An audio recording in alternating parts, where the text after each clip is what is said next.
tremendously. Now that I've realized that we can do that a little more, I'll spend a little more time at the Pentagon. Move this up a little bit. I appreciate your flexibility today so that the pool has enough time to cover the Vice President and Secretary Shulkin as they welcome Honor Flight veterans to Washington on the anniversary of VE Day. The Vice President is hosting more than 120 veterans of World War II, the Korean War, and the Vietnam War as part of National Military Appreciation Month and Public Service Recognition Week, highlighting the Trump administration's commitment to our military and public service. Also today, the Vice President, Secretary Price, Secretary Shulkin all attended an event on the scientific opportunities of biomedicine. Key leaders from government, the private sector, and academia discussed the United States' comprehensive biomedical landscape and further educated White House staff, including assistants to the President Ivanka Trump and Reed Cordish, on this important topic. The meeting was organized by the National Institutes of Health and was led by its director, Dr. Francis Collins. Leaders in the medical education and research joined executives from companies who invest in biotech to provide analysis and real-life examples of how America's sustained leadership in the biomedical industry has resulted in immeasurable benefits to both our country's economic and physical well-being. Among the participants were Bill Ford, the CEO of General Atlantic, Dr. Craig Thompson, the president of Memorial Sloan Kettering Cancer Center, Dr. Cornelia Bargmann, the president of science at the Chan Zuckerberg Initiative, Dr. Mark Tessier-Levine, president of Stanford University, and Dr. Rick Lifton, the president of Rockefeller University. The United States currently sits atop the list of global investors in innovation in the life sciences, responsible for 44% of global research and development.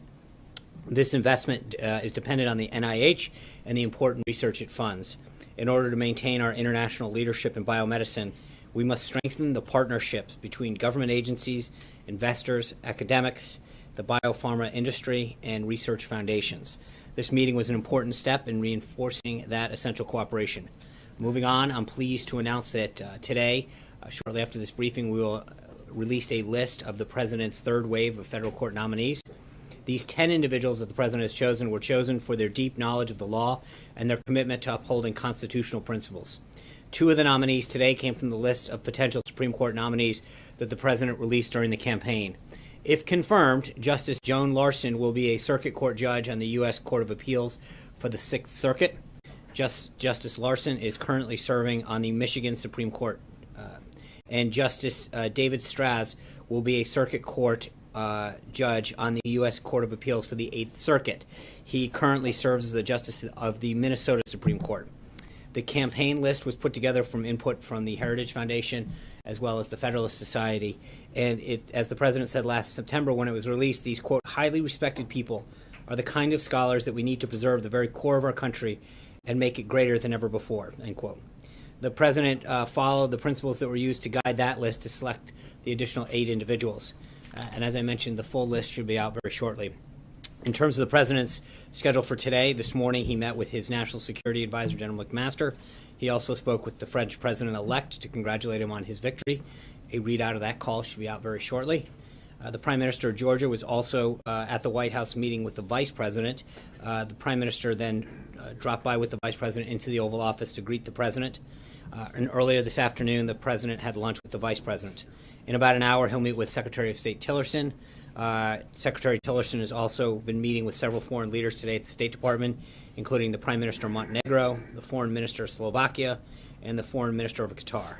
Secretary Mattis is also meeting with many foreign leaders during his European trip this week to reaffirm key United States military alliances. The Secretary is in Denmark to co-host a meeting with the Danish Minister of Defense with senior leaders from 15 countries that are key contributors to the de-ISIS military campaign. While in Copenhagen, Secretary Mattis will also meet separately with the Minister of Defense to discuss European security and the importance of the NATO alliance, and with the Danish Prime Minister to reaffirm the close ties between Denmark and the United States. In other cabinet news, Secretary Zinke is in Utah today, continuing his 4-day listening tour on the Bears Ears National Monument and Grand Staircase Escalante National Monument, putting into action President Trump's April 27th executive order to review these monuments. Secretary Zinke will be accompanied by the governor and member of Utah's congressional delegation and local stakeholders for a morning aerial tour of the million-plus acre monument and an afternoon hiking tour and a roundtable meeting this evening with Friends of Cedar Mesa Museum. While in Utah, the Secretary and other officials are holding daily press briefings on the ground. You can reach out to the Interior Department for more details. And with that, I'd be glad to take a few questions. Kristen. John, thank you. Former President Obama warned then President-elect Trump against hiring Mike Flynn as his national security advisor. Why did he ignore that warning? Well, the president doesn't disclose details of meetings that he has, which in this case was an hour-long meeting, but it's true that President Obama made it known that he wasn't exactly a fan of General Flynn's, which is frankly shouldn't come as a surprise to anyone, that given that General Flynn had worked for President Obama, was an outspoken critic of President Obama's shortcomings, specifically as it related to his lack of strategy confronting ISIS and other threats around that were facing America. So the question that you have to ask yourself really is, if President Obama was truly concerned about General Flynn, why didn't he suspend General Flynn's security clearance, which they had just reapproved months earlier? Additionally, why did the Obama administration let Flynn go to Russia for a paid speaking engagement and receive a fee? I mean, there were steps that they could have taken that, if that was truly a concern more than just a person that had bad blood. And I want to follow up on a couple points because you raised the security clearance. But before that, if a sitting president raises the name of one individual, why wouldn't that give the president-elect pause? I understand what you're saying, the caveats about the fact that he campaigned against Hillary Clinton, etc. But wouldn't that give the incoming president pause? Well, I think I don't know that I agree with your characterization. He made it clear that he wasn't a fan of his, and I don't think that should have come as a surprise, considering the role that General Flynn played in the campaign, criticizing his. You didn't give him any pause at all. No, I think you if you know what we knew at the time, which is that the security clearance that he had been reapproved in April of that year, and they took, not only did they reapprove it, but then they took no steps to suspend it. So the question has to be, what did they do if they had real concerns beyond just not having, not liking him for some of the comments that he made? It's our understanding, and if you could clarify this, did Mike Flynn not need upgraded security clearance in order to serve as the National Security Advisor? Oh, he'd been head of the Defense Intelligence Agency. That's the same. You vetted him as well, correct? That's the same clearance that the security clearance, we went over this a while ago, is the same clearance at any level. Once you get it, you get it for the time that you had. He had his reinvestigation in April of 2016, and the Obama administration took no steps. Not only did they reaffirm that security clearance, they took no steps to suspend it or take any other action. But did you not vet him yourselves? Well, you don't vet on a security clearance. That's why you get a security clearance. Everyone in the government goes through the same process. So the answer is that that same process worked for General Flynn as it did for me or for anyone else who works here. There's no difference of a security clearance once it's issued. Zeke. Thanks, Sean. You said a few minutes ago, Christian, what we know is what we knew at the time. So knowing what the White House knows now, does the White House, does the President believe that General Flynn should not have had that clearance reissued last year, number one? And number two, does the White House believe that General Flynn was truthful when he filled out his SF-86 for that reinvestigation last year?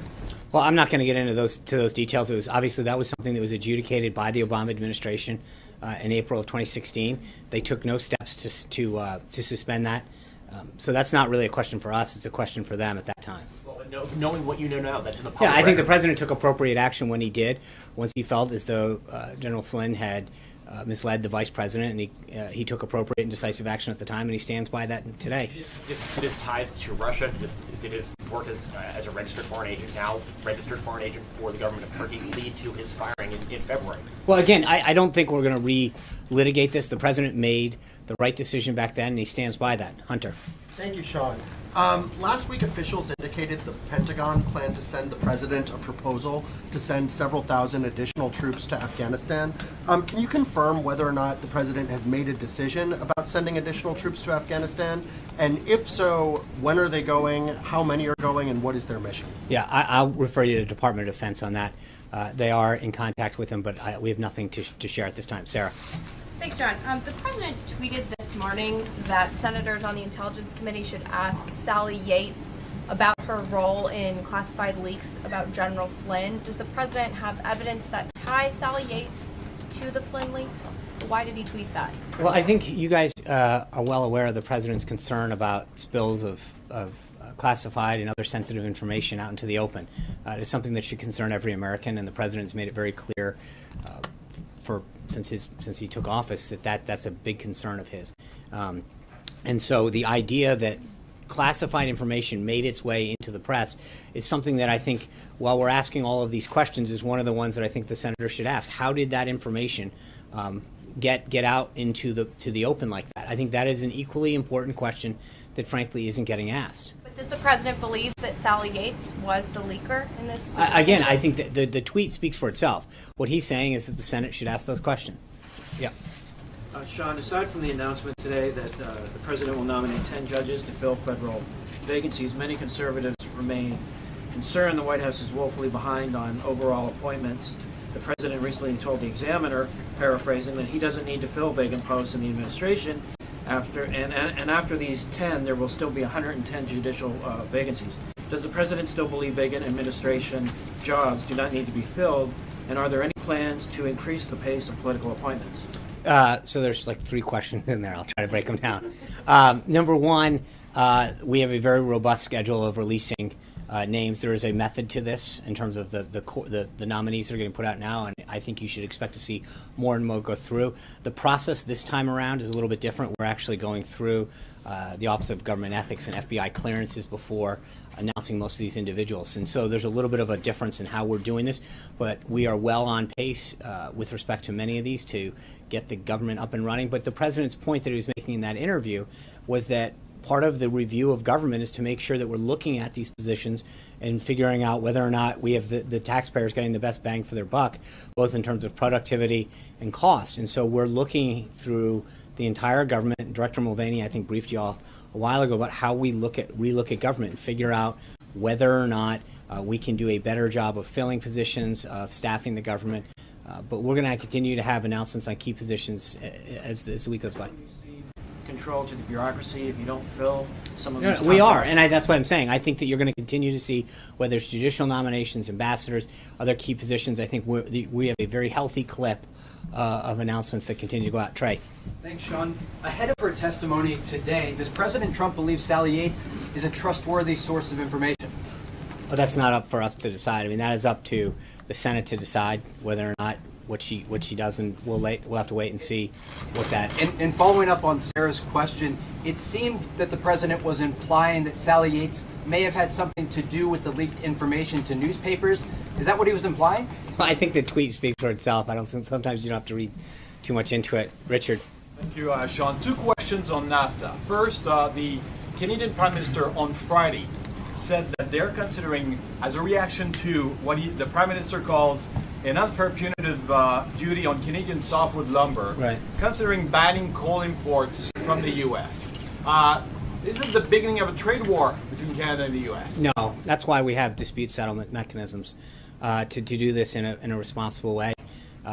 Wilbur Ross, the Commerce Secretary, has been in touch with his counterparts over there, and I think, look, there's a reason that the dispute mechanism is set up the way that it is under this particular trade agreement, but under most trade agreements, so that the 2 parties can resolve them in a way that allows for both sides to air their concerns. But that's why you have an agreement, and that's why you have a mechanism set up to do that. So you trust the mechanism on this? No, let's let it play out, but I think Secretary Ross took appropriate action to protect a U.S. industry, and we're going to let the process play out. And 10 days ago, the president said that Mexico and Canada had agreed to fasten the process to renegotiate NAFTA. What has happened in the last 10 days?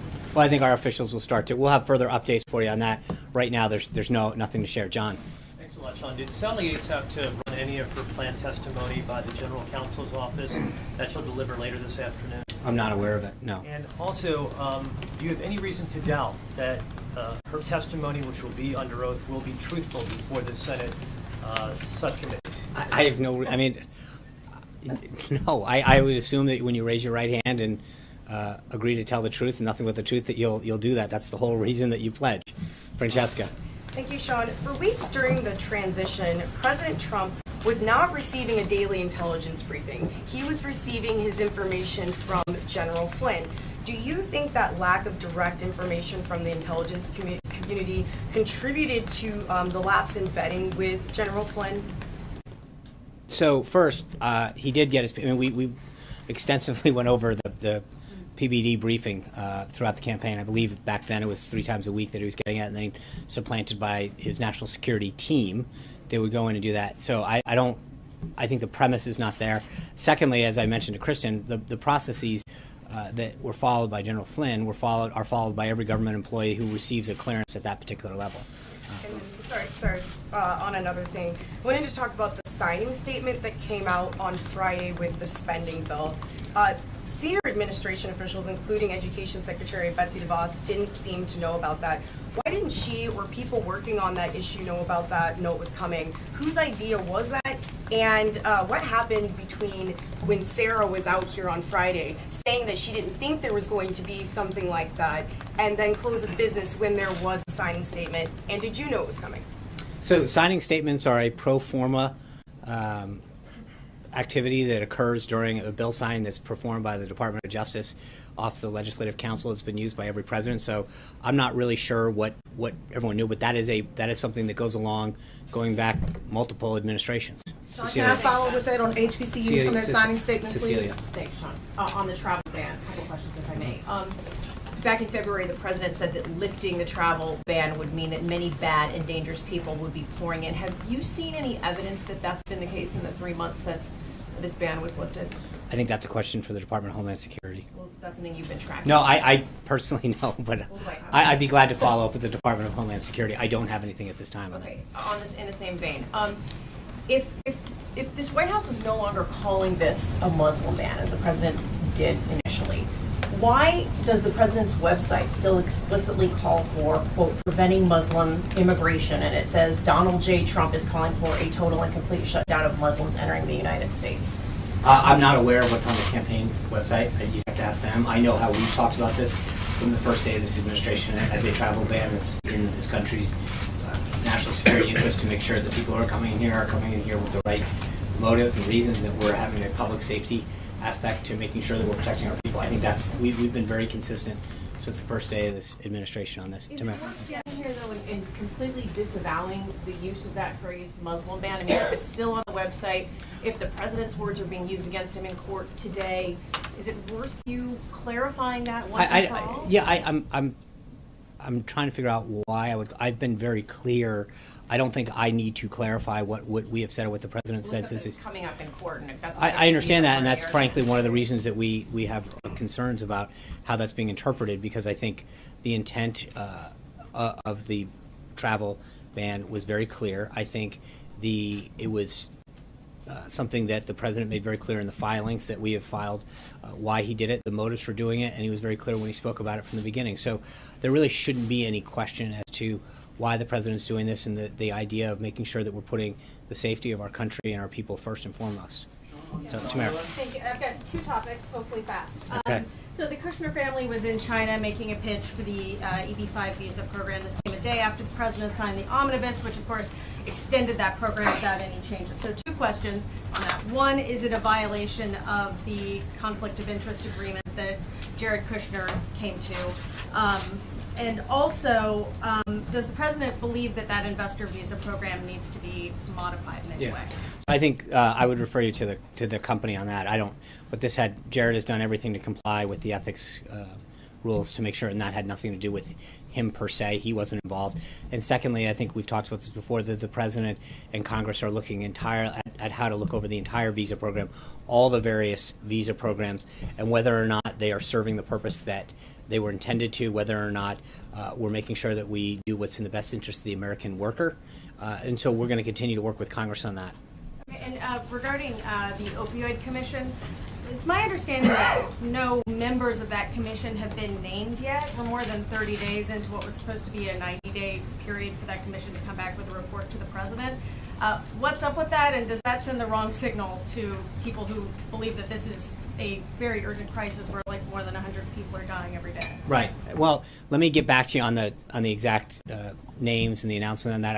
I'll follow up with that. I think when it comes to the opioid crisis, the president, both during the campaign, the transition, and now as president, has made it very clear of his commitment to figuring out how we can address this crisis that plagues so many so many neighborhoods and communities, and he'll continue to work with, you know, he appointed Governor Christie in a bipartisan commission. So as soon as we have additional information on that, we will do that. Kevin. Yeah. Why is it important for the president to get these 10 individuals out there to serve the country? And on a more broader perspective of this question, there are a number of vacancies, 129 going into the day, to say nothing of some of the openings over there in the EOB that I'm sure could still be filled. The pace seems slow.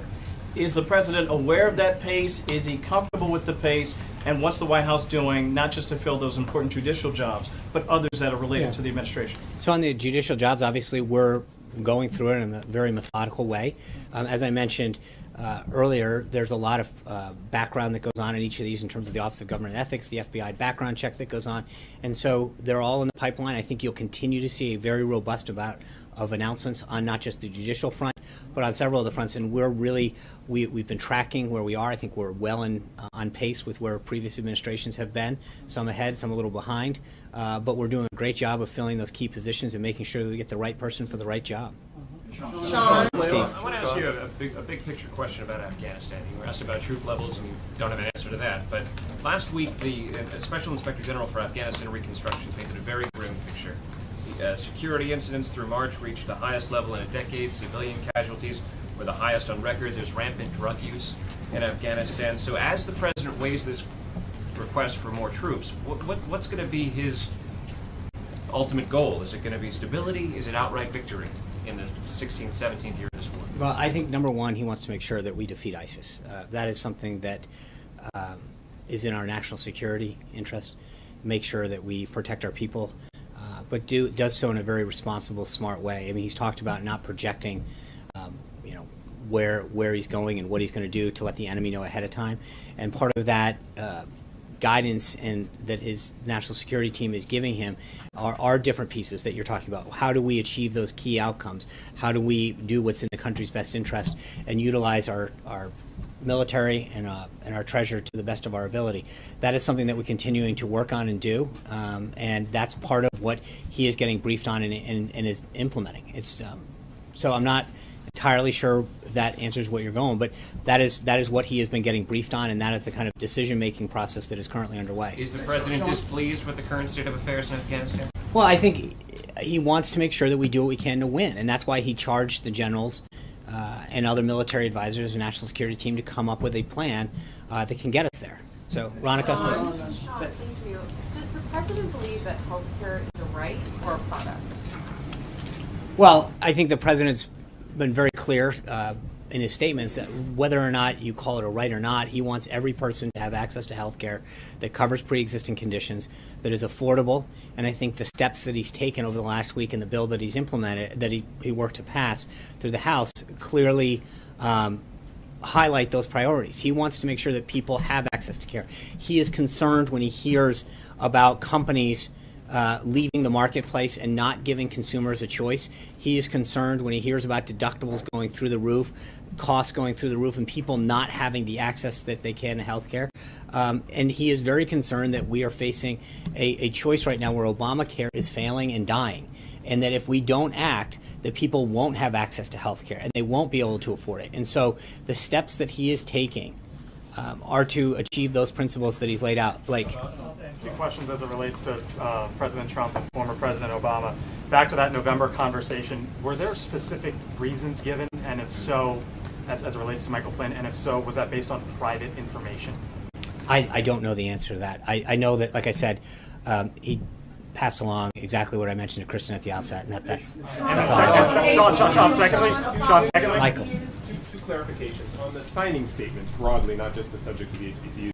Are you saying that the president was not aware of that of the details of that very long signing statement? It was just something done at OLC and No, that's not. I'm sorry. Yeah. No, the president's obviously aware of what happened. The question that was asked is, it is a process. It is happened for administrations going back, generations. I'm sure. I don't have this precise nature of when signing statements came into being, but this is a normal pro forma piece that goes along with a bill signing to make sure that the executive branch's intent is understood. But a lot of the things that were in that signing statement were things that were essentially carryovers from things that Obama had also objected to. And so, but the president and the senior staff here was aware of what those things were and approved those things being in the signing statement. Okay. Second question on the Flynn and the security clearances. You guys have made, both from the podium here and also the president made a big deal of this question of the Obama people gave him the clearance or re-upped the clearance earlier. Are you suggesting now, knowing what you guys know with hindsight and whatever, are you saying that they should have, you believe that the Obama administration should have denied him his clearance back in April based on the information that you're now aware of, connections with Russia, et cetera, et cetera? Are you suggesting that they should have denied it? No, what I'm suggesting is that you can't have it both ways. The folks who are coming out and saying Obama, expressed some concern about Flynn. Well, number one, it was pretty expected. This is a guy who was very outspoken in his criticism of President Obama's policies. So the idea that President Obama, didn't like the guy doesn't seem shocking. But the point that you have to ask yourself is if the Obama administration, or under the Obama administration, if they reissued one of the highest security clearances that you can get, knowing what they knew then, and then didn't do anything to take a proactive steps to suspend it in any way, shape, or form, the question you have to ask yourself is, if they were concerned, why didn't they take any steps? They're the ones who had, at that point, all the access and all the knowledge to everything that was on his SF-86 security clearance, not us. So if President Obama or anyone else, frankly, in the government was concerned, the question should be asked, what did they do? And if nothing, then why not, if they really truly were concerned? I think that is a fair question. Dave. Over the weekend, North Korea detained a fourth U.S. citizen. Are you concerned that they're trying to escalate tensions even further? Do you consider these Americans hostages? And what are you doing diplomatically, back channel or otherwise, to try and get them released? Yeah, obviously this is concerning. We're well aware of it, and we're going to work through the Embassy of Sweden that has a facility in North Korea, or an embassy in North Korea, through our State Department to seek the release of the individuals there. But I would refer you to the State Department on that. Sean, thanks very much. Just to follow up on your answer on Afghanistan, you mentioned ISIS, but you didn't mention the Taliban. Should we read that to mean that the focus will be on ISIS? No, it's to defeat both the ISIS and Taliban. It's to make sure that we put our national security interests first and defeat all of those folks that seek to do us harm. Are you willing to negotiate with the Taliban? I think right now the whole point of this is the president is receiving a plan and guidance from his national security team as he had asked for. That guidance is coming forward as we speak. He's continuing to meet with them, and there will be further updates from the Department of Defense as we move forward. As I mentioned at the outset, the president or the vice president has an event